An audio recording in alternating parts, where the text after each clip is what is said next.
going on, everybody? This is James Greer, Master Facts Boys, and you're here for another episode of Facts Project. Today, second time on the program, Corey Task Pruitt. We are here to talk about Afro Punks live on Kickstarter. If you don't know him already, we had a chance to talk about Leaders of the Free World of probably like a year ago. You know what I'm saying? So all three of these volumes, he is here back today. Bro, all right, thank you for the early copy. I got you, bro. First off, thank you for having me on the show.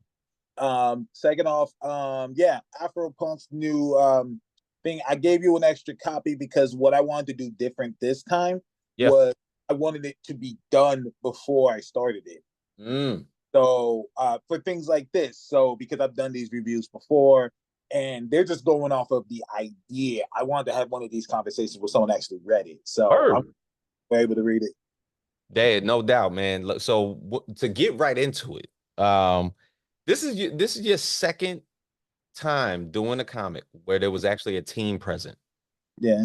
So what seems to be, I guess, the pattern as far as camaraderie that starts to happen in a lot of your books? Because Leaders of the Free World, it's not the same book. So when we're talking about it, you'd like to bring on a lot of individualistic personalities to a lot of your characters. Why do that rather than go the singular route? This is a good question. That's a great question. I could tell you're not new to this. You're true to this. Well, what it is with me, I grew up in a sports background, and I played football all the way to college, and I also played basketball. I also was a wrestler, so I'm all about camaraderie. I'm all about, hey, we're a team. Hey, let's go win this. And you would think I'm not a fan of camaraderie because I'm a Raider fan and our team is. He's like, I didn't want to say anything. I didn't say that. But no, I'll eat that. You're right. So the group effort is always something I've been a fan of. I also grew up on X-Men. Yeah. And X-Men, Avengers, Justice League, JLA, Grant Morrison's run. So the group thing has always been more interesting for me. I also like a lot of dialogue in my comics because I don't want it to just be one panel, 2 word bubbles. Like, I want you guys to see these guys are having a conversation. I write better that way. So I'm actually, and it's funny you brought that up because I've actually been thinking about doing a solo character one and I'm scared to death. Usually it's the other way around. Right. Yeah, usually people can't do it. Me, I'm like, man, I got to get just one guy talking. Yeah, because you got to build off of one personality. When you're actually like having conversational dialogue, like it might seem easier to you. I'll give it a shot. It sounds like you're challenging me. Is that a challenge? It might. To be honest, I would think that a team aspect of a comic book might come up a little bit more difficult because you have to build out multiple personalities. 100. And I guess you're right. I have voices in my head, man. And I'm like, if I was like this, how would I respond to this? If I was like this, how would I respond to this? And so it kind of feels, I don't want to tell people, but like I'm having a conversation in my head. Right. A whole conversation. So it's not just my voice speaking. It's like me, if I was this. What if I came home irritated and my wife said this to me, or what someone else says it to me? Like, how would I react to that? And that's kind of how I write in there. That's why there seems to be a lot of comedy in what I write, is because like I'm always laughing and smiling. So I feel like you're challenging me, sir. I feel like you're. Because I'm actually glad because you segued that last sentence that you just said. I was about to ask, how did comedy writing become an aspect of this comic? Okay, this is a great conversation again. So when I first started writing Afro Punks, I wanted it to be serious. Believe it or not. Okay. Because I'm about to say, because this is. Yeah, no, exactly. So that was, okay, let's start there. See, you're good at this. I was like, the Leaders was serious. And I was like, do I just want to do serious again? And I was like, okay, I want to explore different genres. What else can I do? And I was like, what if I just did a comic, like a funny comic book? Because that is something I feel is dying this day and age. Older, like Deadpool comics, it was like a comedy. Yeah. You get what I'm saying? Like, it was like you could laugh at this stuff. you can still laugh at Deadpool, but they really made him way more serious. But there was a time where there were comics that were made that would just make you laugh. It was funny, but it also be in the DC universe. It'll also be in the Marvel universe. So I was like, what if I just did a straight comic where it's just funny here and out, just 100%. And then I ate an edible, and this is literally what happened. I'm not even fronting. I ate an edible, and I was like, started laughing. And then my wife was like, "What's so funny?" And my daughters was watching The Office in the background, and they were like, "Stop!" And they would just do interviews, like explaining what happened. And I said, "Has that ever been done in a comic book before?" And then I thought, the Dan Abnett, Andy Landing, Guardians of the Galaxy run, where they were all being debriefed after every meeting. And so I said, let me see if I can update that. So I also thought it'd be a good way to explain how the characters, their personalities as well. So that dialogue is there to say, okay, this is the type of person this one is, and so on and so forth. So yeah, that was pretty much the basis for the comedy act, because I want each of my comics to have a different like feel to it. So yeah, I want time. Okay. So when we're talking about another thing that you basically pointed out, you said you took an edible. Now, there's been suspicions of certain high fantasy writers when they were in their best writing abilities. Tolkien, George R. R. Martin. You know what I'm saying? Like those certain type of types. They might have been on acid. So you decided to go into high fantasy. 100%. I like that high fan. I might steal that from you. High fantasy. High fantasy. Because I wrote, I liked what I wrote when I was high. And I said, dude, I should just write this comic stoned out of my mind. And every time I would get high, I would just start writing. And like you could kind of see it in the book, and I won't spoil it, but there are times you could tell that they're like, oh, this guy was high out of his mind when he wrote this.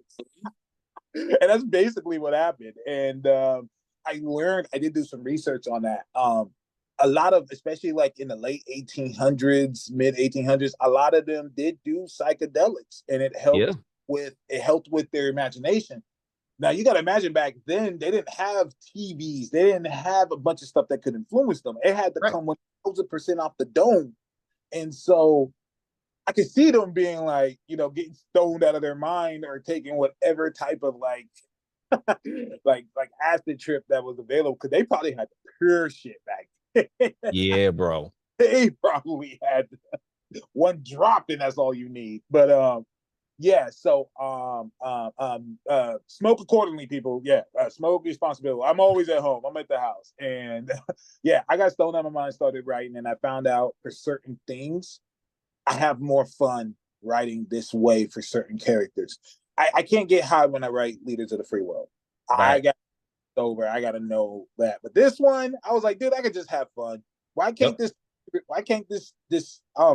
robot just speak in equations and everyone just understands them? Why? Who cares? Now you brought up the fact that I think in the intro title you made the comparison to Battle Chasers. How did that come about? I haven't heard that in years, by the way, until I read that. Battle Chasers is probably my favorite comic book of all time. It came out when I was very, very young. And I am a big Final Fantasy VII fan. So I'm a big fan of the idea of medieval crossed over with like technology world. Kind of like a Star Wars almost. But in a medieval setting. And that's something Final Fantasy VII did very well. And then I think Battle Chasers picked that up. And I was just in love with it. I was like, whatever this is, I need more of it. And it's been that way forever. I have every issue. I've talked to Joe Mad, who created it. And this is kind of my dedication to that book, pretty much. Word. Now let's get into these characters. Yes, sir. So when we're talking about it now, Soldiers of Fortune, as they are by trade. Yes. They are called the Afro Punks, and even there is a joke in there where it was like, ain't none of us got no damn afros. But, first and foremost, Auxillary. Yes. Yes. She's a black character with electric powers. Yes. No, Yes. no idea how that happened because that is a common trait in comic books. But so be it. Uh, That is explained. that is Um, explained. yes, yes, yes, it is. Basically, I have this idea. You know what? I'll tell you. Facts exclusive. Okay. I had an idea for a comic book that was all about that. Mhm. Um, Like I, why black comic book characters always have electricity? it was gonna like explore that, Mm, like why, and the reason why I came up, the thing that I came up with will blow people's minds, mm. but it's coming. I'm about to say, is it kind of like a mythological tale that the African god of Shango, who is the god of thunder, just basically passed on his genes to everybody? That's an awesome. I heard that one, but what if? Because every human body has electricity that courses through it. Correct. What if there was a group of people who stood too close to the sun? Mm, And because they stood so close to the sun, their skin got darker. hmm And because of the dark skin, they weren't aware that they could channel that electricity, actually make it bigger or smaller. Things like that. Something that they didn't know they could do. Right. Until a white man from the future came back in time and said, yo, in the future, like, we're no longer the dominating race. And the white man says, well, what do you mean? And they were like, dude, it's the current. hmm The current, that was like the current? Yeah, it was like the current. Like the electric current, it flows through all of them. They just don't. Uh, now, see, I see what you're talking about. The current coming soon. I love it. I Nazi love it. folks. Bro, Let me I, shut up. Let me shut up. I'm listening, Did and I get I will gladly take heed to that. I will buy that? Did I get your that. attention? So, Let's make it scientific. You know what I'm saying? Like, word. maybe this could happen. You It know what I'm saying? absolutely could happen. Like, yeah. I mean, I grew up telling people, like, I do believe in mutants. And people Mhm. say, I believe in mutants. Usain Bolt, that is the fastest man on this planet. No one else will ever be as fast as him. That's a mutant. Just word up. Look at Michael Phelps. His body is perfectly created. Aligned to swim like that. Yes, it is perfectly aligned and created to be the best swimmer. You can swim all you want, but if your body isn't built that way, you're not doing his numbers. Word. That's a mutant. Mm-hmm. He has something that has happened to him that made him the best, that he can do this. It doesn't have to always be I shoot I beams. Yeah. It doesn't have to be I have an orange tail. Sometimes, bro, I could just swim better than anybody. Right. Run anybody, and no one's going to be able to outrun me, and I'm going to prove it for like 20, 30 years. Mm-hmm. See? And then It's true. that's why no one can do what I do. And so I wanted to be a more realistic version of it. And that's why I won't be getting high when I write that one. Yeah. Yeah, All so right. Afro Punks, I wanted to have fun because my comics are very serious. So I was like, this time, let's just have fun. And that's just the whole point of it. Word. And even so, you got Auxillary. Yes. Danny reminds me of a grown-up Orko from He-Man. Orko, huh? Okay. But his backstory is insane. The fact that he fell in a vat of a sports drink called Rejuvenate that basically allows him to live whatever. It's like, come on, bro. I know you ain't thinking that on your like that. You needed the substance. I was high out of my mind playing Elden Ring. And I don't know if you ever played Elden Ring. Mm-hmm. Oh, you have. So you know that little drink he drinks, right? To get his energy. And it's always like that in RPG games. Potions. Right. Yes. I'm like, somebody has to make the shit. And I was like, so what if in my world you could just buy it at the grocery store? And technically we got to go to shops to get them, like in the games. So like, what if you just get them at the grocery store, and instead of originally it was called Rejuvenate, and then my wife was like, you're so parched, you need a Gatorade. Because I was smoking so much shit. You need a Gatorade. I was like, Gatorade, rejuvenate. Rejuvenate. Yes, rejuvenate it's like a sports. You know, in sports drink, you drink it to get energy. Like this one, you drink it and you stay alive. Oh my God. You're like, That's great. And to be honest, like Danny is probably like the to me, that's like my fan favorite in the book. He's probably everybody. funniest dude in the book. And I could fan art of Danny. I'm like, dog, you haven't even read the book yet. Thank you. Or yeah. Yes, I wanted him to, I gave two examples. I did get all from He-Man, but I also did Vivi from Final Fantasy Oh 9. yeah. I wanted him to have a giant hat and you can't see his face. And I wanted that to be a thing. And it just ended up looking way more badass than I thought it was gonna be. And with Danny, Danny is me. Danny is me in this world. Like he's basically, how would I react to all of this? I have trouble, and my therapist and my wife tells me this. I have trouble taking things seriously. Right. I laugh and smile at everything. Even at times where I probably shouldn't. Right. Let me remove probably. But that's just the way I see it. Like, whatever. And that's kind of how he is because he can't die. So he kind of has a carefree, like, whatever happens, happens. Oh, okay. Like the guy was like, "Your dad?" He was like, "Yeah." Yeah.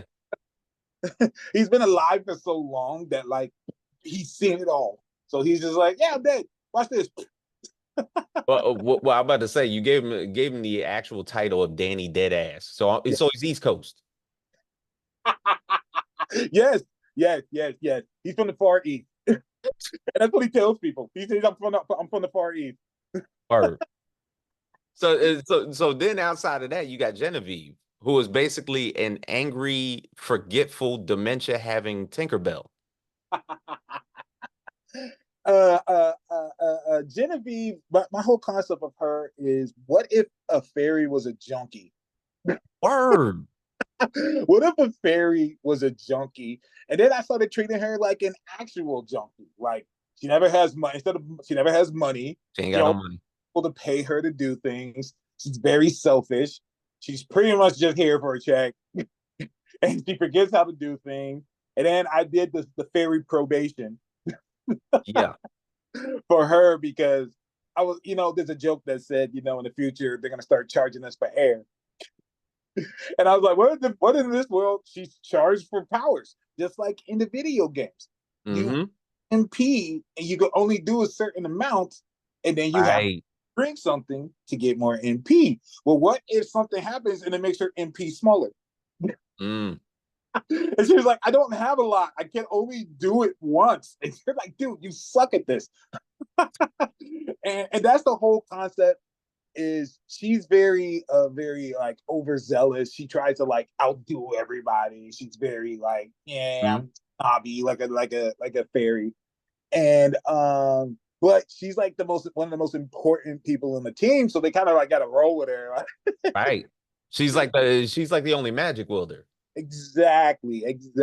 And so and it's not even just that she's the only magic wielder. She's the only one that has like heal. She's the only one that has like protection, barrier, things like that. So, and like they mentioned out there, they're like, dude, you know how expensive those type of things people are? Like, she works very cheap, and you're starting to see why she's so cheap, because she's horrible. And they don't mind telling her that, like, dude, you suck at this. You were just terrible. Yeah. Like, we need you, but you are horrible at this. Exactly. And like everyone owes her money, and she's a junkie, and like bail her out of jail like the drunk uncle, like bro. And then we get Medusa, but we call her MDSA. Because all her sisters stole the trademarks, and she used to be a member of her trio of sisters, which was called Gorgon's Child instead of Destiny's Child. Yes. One of my favorite video games is Breath of Fire by Capcom. And when I was growing up, I was playing that game, and there's a character on there named Blue. And Blue was a summoner who was half snake. And her whole thing just been engraved in my brain ever since. I don't know why. I don't know what it was about that character, but she was just stuck in my head. And then I made her black. And then for my character, I wanted to be similar. And she was black. And then I gave her I designed her with dreads. And then I was like, looking at it, and I was like, bruh, what if those were just snakes? Like on some Medusa shit. Word. And so my artist drew it, and I was like, holy crap, that's it right there. That's exactly what it was. So I had to give her a good background. So, I did research on Medusa and the Gorgon sisters. And basically, they're temptresses. They're out the sea, they would lure people into their traps. And they were good singers. So, bring it into my world that is kind of like a mirror of our world, the different things. Right. Like, what if they were like a singing group, like SWV or like something like that? And they were the group and they kicked her out of the group. And then I was like, and then my daughter was like, He's LaToya Luckett. Oh, man. Wait, what'd you say? She's LaToya Luckett. Yeah. Okay, my man's knows. Shout out to Escape. She out of her mind, by the way. Anyways, Latavia and LaToya. Latavia, LaToya. That's yeah. Yep. That's crazy. Out of her mind, but So I'm thinking that, but that's great because when old girl from Escape, she's Medusa. She's like, I'm better than all of you, right. And I deserve all of that, and they just kicked her out. And so, and she was like, well, fine, I'll just be me. But the thing is, Medusa, there's a bunch of like, even in real life, like we see her on stuff all the time. We see her in shows, we see her on merch. And I was thinking, what happened if someone just took her name? Because her name is in books, she's legendary. So they're like, yeah, we just took her name.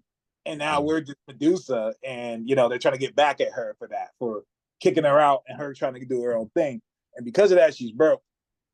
And so she kind of has to roll with these people because she's like, no one else will hire me. I'm seeing a common thread amongst all these characters that they are all living foul. It's hard out here in these streets, and I didn't want them to be heroes. I didn't want them to be heroes. I wanted them to be people who are just trying to do jobs. A great example of that is Firefly. Yeah. Trinity. Malin crew got it done.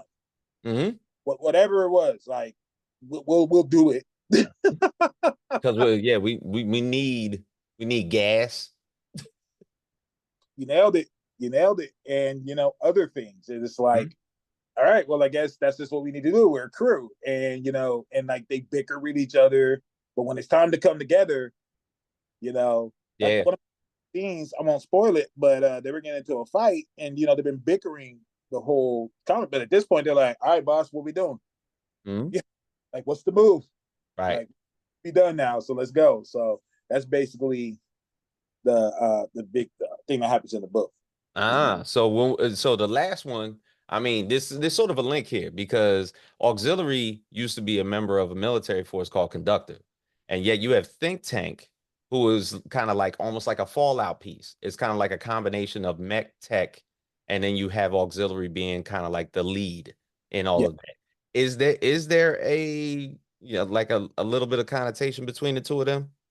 Yes, if you notice, like he answered to her. Whatever she tells him to do, he'll do it. There is a connection between those two. Basically every Conductor soldier is in a tank who is like their bodyguard, basically. Think Tank is a faulty one. Yeah. They ran out of voice boxes, and so his voice box is actually a calculator. Right. And so he can only speak in equations and numbers, and none of this makes sense. But and I thought to myself, does it have to make sense? Does it have to? Like, why can't you just read something and be like, oh, that's funny? Right. I don't want things explained to me sometimes. I don't want to know why this raccoon is talking. I would rather just see what this raccoon can do now that he's able to talk and hold guns. True that. The why and how and all that to me is irrelevant. And so, you know, I wanted the big guy on the team. You got to have the big tank guy. And I was thinking, okay, what if he spoke a way that makes him unique than almost any character created? And so when the term think tank came up, and I was thinking, okay, like, what if he only spoke in numbers? And I was like, that's too robotic. And then I switched it up and I was like, oh, he only speaks in 100% equations of math. And I'll just reveal it at the end. And physical copies of Afro Punks, the last page comes with a page that shows a chalkboard with think tank on it, and he's asking you to answer all the equations that he said in the comic. Damn. So he's been doing code the entire time, and now you got to figure out what he's been saying this whole time. I get it. It's Ralphie figuring out the Ovaltine puzzle. That's a great reference. Yeah, that's basically just don't, you know, once again, fun. Like, you don't have to do this stuff, you know what I'm saying? Like, I think I do a pretty good job of letting you know where he's going with this. Word. Like, you know, it's basically like I am Groot, you know, like you can tell what is being said without him actually saying it. And you know, I play on that fact on there that like not everyone understands what he's saying. You'll be in read people who read it will understand it. So now these first 3 issues had a connection sonically that you installed in all three of these books. Now I note, and I say this because you're a former recording artist, that you like to put music sonically within your books.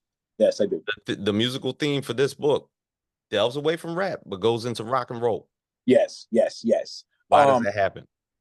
Shout out to my dude Shinichiro Watanabe, the creator of Cowboy Bebop, and Samurai Champloo. Yes. He's been my biggest inspiration. One thing that he always said in his interviews is that he listens to certain genres of music when he crafts. And each type of music he listens to gives him a different thing.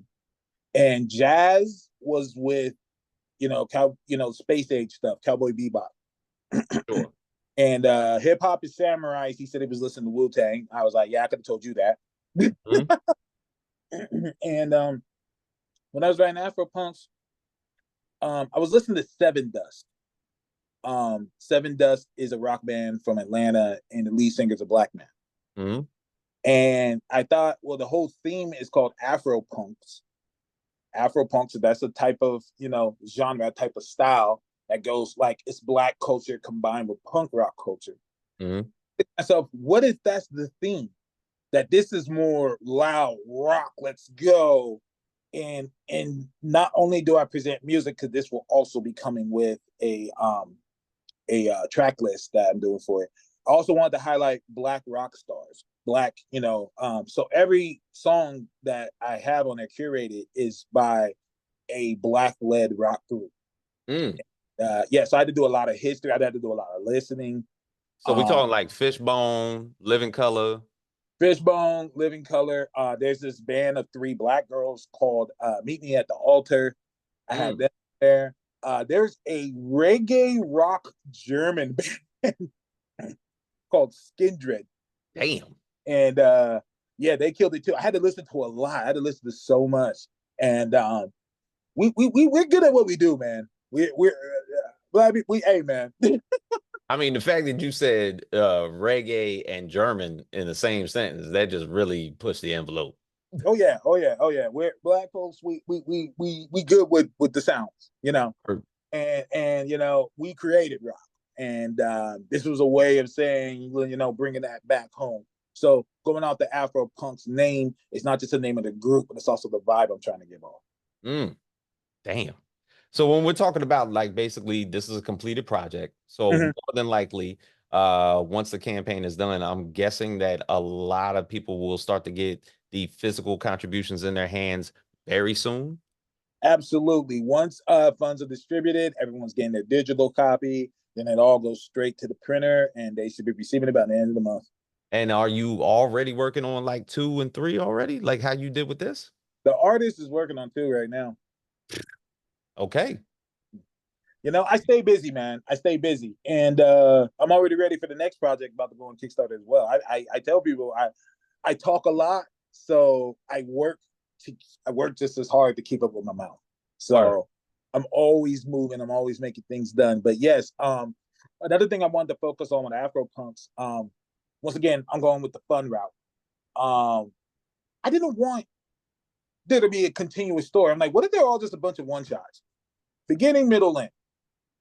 And generally in like the Silver Age of comics, that's mainly what you saw. You saw individual missions almost like just this the villain for this week. That's the person Yeah, I'm going to defeat, and then yeah, I'm going right to the next one. yeah. Next issue, next person. Next issue, next person. I understand why they do it this way to keep you, going through all of this like you're binging. But Mhm. once again, I'm trying to go back to some old ways. I experienced a whole bunch of comics and throughout the history of the whole entire culture. And there was a time where we were just having fun. Great example, the old Captain Marvel, Shazam, Billy Batson.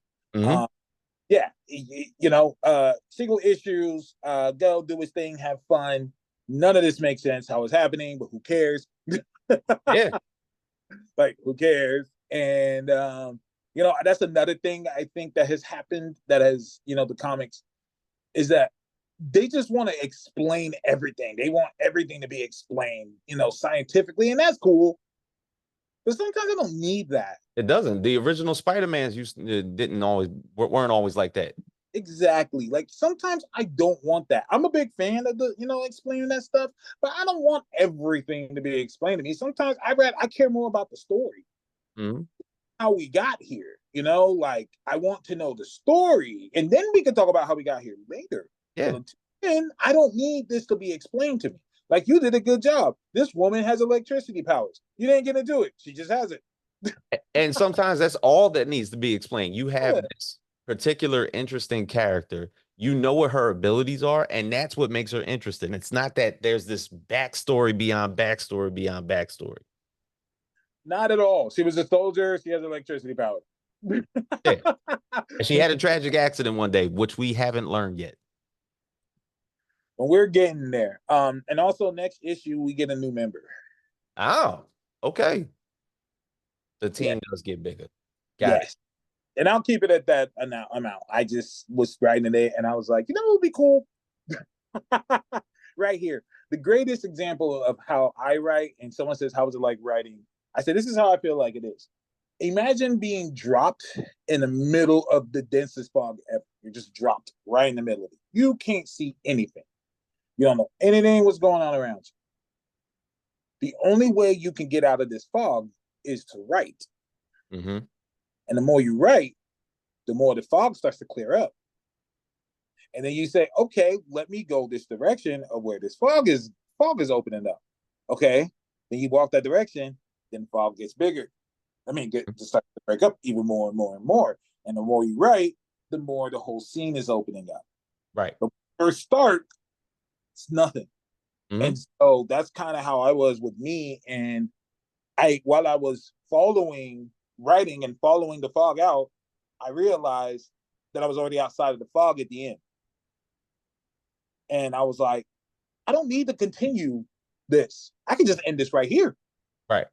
And so I did. And I was like, I feel comfortable with that. Yeah. And I don't want to spoil it for anybody because the end of Afro Punks, that first issue, ends with a joke. Yeah. It begins with a joke and it ends with a joke. Yes. And just have fun. It is what it is. And so, yeah, all my Afro Punk issues are going to be one shots. I've come to that conclusion that I'm just going to have to all just be one quick story. It doesn't need this big epic thing that's happening like Leaders of the Free World. It doesn't need to be like that. Hey, these are cool people doing cool things. Call it side quests. Yep. They're just doing a bunch of side quests. Like, yep. For the most part, yes. And trying to get some money because they always broke. Exactly. And I should throw that in there somehow. Like, yeah, you guys aren't finishing the actual story. They're like, dude, we got to do these side quests. We got to get money first. Like, yeah, it's like it's gonna be expensive. I could literally hear, nigga, I'm broke. I can't finish the mission. Yes, yes, yes. I'm not powerful enough. Our stats ain't up there. So, Task what word. you?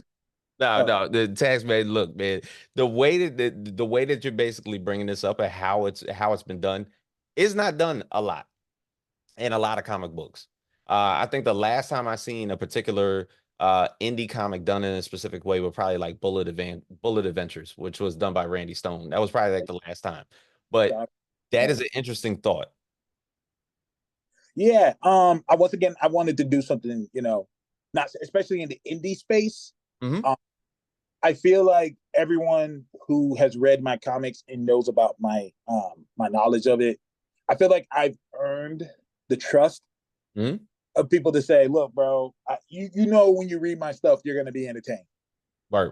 I can't speak for anyone else. I know when you read my stuff, you're gonna love it. And a lot of people who read the first 3 issues were like, "Yeah, he's right." Yeah. And so when I did this one, they were like, "Wow, he's doing something else. Let's see what else he does. Let's see what's different." And a lot of people are intrigued. So yeah, I'm just can't wait for the world to read it. All right. Well, look, man, you got 29 days left. You're already halfway to the goal. So I'm gonna give you a congratulations in advance. Thank you, brother. Appreciate I you. mean, so when we get there, we will get it. Yeah, So, but I appreciate you doing this with me. thank you. This has been awesome. The review, of course, I will definitely have this up for everybody tomorrow. But for anybody out there that does not get a chance to get it during the Kickstarter, how can they get it in their hands? And you mean like after the Kickstarter? Yeah. Oh, Say they missed it. yeah, I got you. I got you. Yes. All of my comics are all on Global Comics. They will be uploaded on there as well until I get my website going, which is looking like I'm just gonna have to do it. Okay. I've been Hey, trying to get through my website. Not having it. I'm just gonna do it. there's got to be a way. There's got to be a way. If not, we'll do it ourselves, right? Exactly. That's the only way. Yes, sir. Word. So Taz, man, appreciate you doing this with me. All the best. Anybody out there, get Afro Punks. Got 29 days left in the campaign.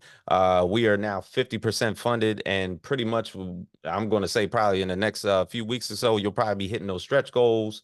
So that's going to be a must for everybody out there. So Taz, I appreciate you doing this with me again. We will talk. Hey, I want to say to you real quick, man, we need you out here, bro. I appreciate what you do, man. The black voices in this space, they don't want us here, man. They pretty much say that every day. Like they Word. show so many examples of that. So I want to thank you for what you do. Absolutely, man. I appreciate that 100%, man. I try to get out here and do it, especially for my black indie people. You know what My I'm man. saying? Gotta do it 100%. So for everybody out there, James Grandmaster Facts boys, Corey Taz Pruitt, go out there, get Afro Punks right now on Kickstarter, and we are out. Peace.